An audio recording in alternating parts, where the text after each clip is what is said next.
Assalamualaikum warahmatullahi wabarakatuh. Di Indonesia sekarang sedang berlangsung yang namanya PPKM.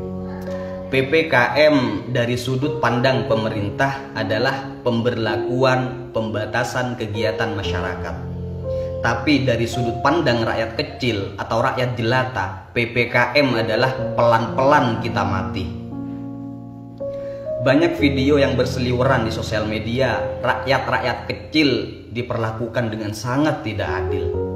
Para pedagang diusir, disemprot, dagangannya diacak-acak dan disuruh tutup lebih awal. Mereka dibentak-bentak layaknya pelaku kriminal kelas kakap. Padahal koruptor pun yang maling uang negara, yang jelas-jelas merugikan rakyat, belum tentu diperlakukan seperti itu. Buat para pemerintah terkait yang sangat saya hormati, mohon maaf atas kelanjangan saya. Saya hanya ingin mewakili rakyat-rakyat kecil yang merasa sangat dirugikan.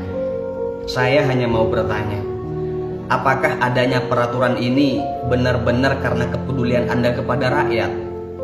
Apakah tidak ada maksud lain? Kalau memang adanya peraturan ini atas dasar kepedulian Anda kepada rakyat, tapi kenapa seolah malah semakin menyengsarakan rakyat? Jujur, hati saya perih, Pak. Hati saya sakit sekali melihat beberapa video di sosial media rakyat kecil yang mencari rezeki untuk menyambung hidup diperlakukan tidak adil. Saya yakin, seyakin-yakinnya, mereka bukannya tidak mau mengikuti peraturan yang Bapak buat. Mereka bukannya ngeyel, Pak. Tapi karena mungkin mereka berada dalam keadaan yang dilematis. Jika mereka tidak jualan, dari mana mereka akan dapat uang untuk makan dan untuk menafkahi keluarganya? Dan mereka berdagang mungkin itu satu-satunya mata pencaharian mereka. Mereka berdagang bukan tidak takut corona, Pak, tapi mereka lawan rasa takut itu demi sesuap nasi. Bagi mereka berdagang keluar rumah belum tentu mati karena corona, tapi kalau mereka berhenti berdagang dan berdiam diri di rumah, maka sudah pasti mereka akan mati kelaparan. Di antara mereka beraneka ragam, Pak. Ada yang harus bayar kontrakan, ada yang harus membiayai orang tuanya yang sedang sakit, ada yang harus menafkahi istri dan membiayai anaknya sekolah, dan yang paling inti, ada dapur yang harus selalu mengepul. Kalau Bapak sih enak, gaji terus mengalir tiap bulan. Coba bandingkan dengan mereka. Dari mana mereka akan dapat uang untuk menyambung hidup, sementara satu-satunya mata pencaharian mereka adalah berdagang? Cobalah ajak mereka bicara baik-baik, Pak. Ajak mereka diskusi, lalu tanyakan kenapa mereka masih buka dagangannya walaupun sudah dilarang dan dibatasi.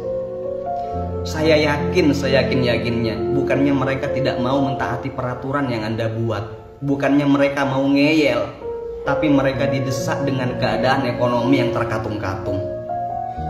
Berilah mereka solusi. Saya yakin mereka akan taat. Jangan hanya mengadakan peraturan sepihak tapi tidak memberikan solusi pada rakyatnya. Anda digaji dengan uang rakyat bukan untuk menyengsarakan rakyat, Pak, tapi untuk mensejahterakan mereka. Sekali-kali jangan hanya razia masker, Pak. Cobalah melakukan razia pada rakyat-rakyat miskin yang membutuhkan bantuan. Jangan hanya anggaran corona yang diturunkan, Pak, tapi turunkan juga bantuan untuk rakyat kecil yang membutuhkan. Mereka rakyat kecil bukan tidak takut corona, Pak. Mereka takut, tapi mereka lebih takut kalau anak dan istri atau keluarganya di rumah tidak makan. Saya percaya corona itu ada, tapi saya yakin wabah ini pasti akan cepat berlalu jika diatasi dengan sejujur-jujurnya dan memakai hati nurani, bukan untuk kepentingan pribadi. Corona mungkin memang berbahaya, tapi belum tentu akan membuat rakyat mati. Tapi kebijakan Anda yang tidak adil dan menyengsarakan sudah pasti akan membuat rakyat Anda mati pelan-pelan.